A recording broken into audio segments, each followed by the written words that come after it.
Peter here with a tip on how to use the naming function for cue points in Serato DJ or Serato Scratch Live.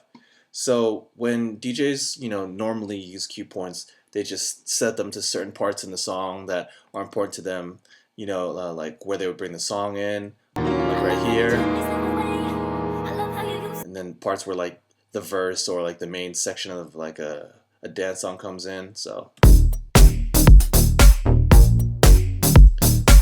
And I mean, that all works well and good, but with the naming function in Serato Scratch Live and Serato DJ, cue points have a little bit more functionality. Not only do you have, the visual marker here with the waveform and the cue point arrows, but now you can actually add text to each cue point in the slots.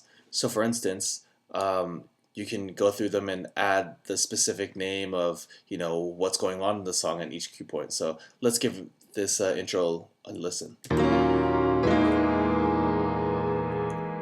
So right now we just have some pianos going on. Then at the first cue point, we have vocals coming in.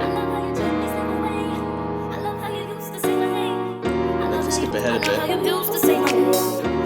at the second cue point, we have drums coming in. This nice little drum intro. Third cue point. The main section. Now this is towards the end. What's going on here? Okay, you can see visually there's a tempo change going on. So we could actually go back through and say, name this one vocal intro, and then second cue point was the drum intro section, and then this was what the main, and then this fourth one in particular would be important to me because it marks a tempo change in the song. And don't worry about if you can't see the full text here. When you open up Serato DJ or Scratch Live with the interface plugged in, you get a little bit more room for the cue point text.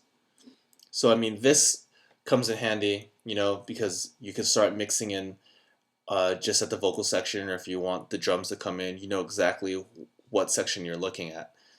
Not just from the arrows, and you just kind of have to guess through, listening through the song or just visually. The text really comes in handy in that regard. But the way that I like to use the text in particular isn't necessarily this method, but I like using it to know how many bars are between each section. So for instance, I know that this section right here,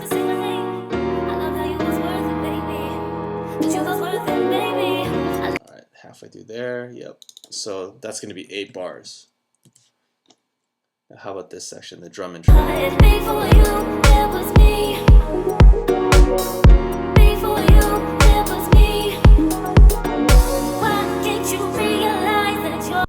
that looks to be about 8 bars as well. Now the main section starts at bar 21, ends at bar 41, so that's 20 bars. Which is good to know too, because 20 bars is actually kind of odd for musical structure. Usually it's in sets of 8 or 16 bars, so knowing that you only have 20 bars instead of 24 comes in really handy, because you're gonna have to transition out a little bit faster, especially with this tempo transition here. It's gonna go out of time real fast, and it's gonna train wreck while you're mixing, so you'll want to know exactly how many bars you have before that tempo change happens.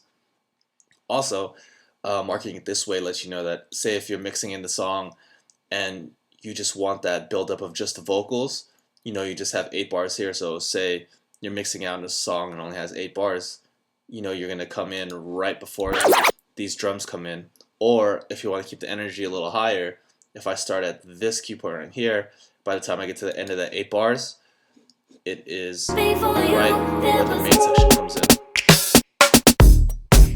So I mean, it gives you options and lets you mix on the fly a little bit better by using the tools that Serato DJ provides. Alright guys, I hope you found this tutorial helpful. If you did, please remember to like and subscribe. And if you have any comments or questions, please leave those below and I'll be sure to answer those as quickly as possible. Also, if you have any ideas for future tutorials or things you'd want to see, leave those down below as well. Thanks guys.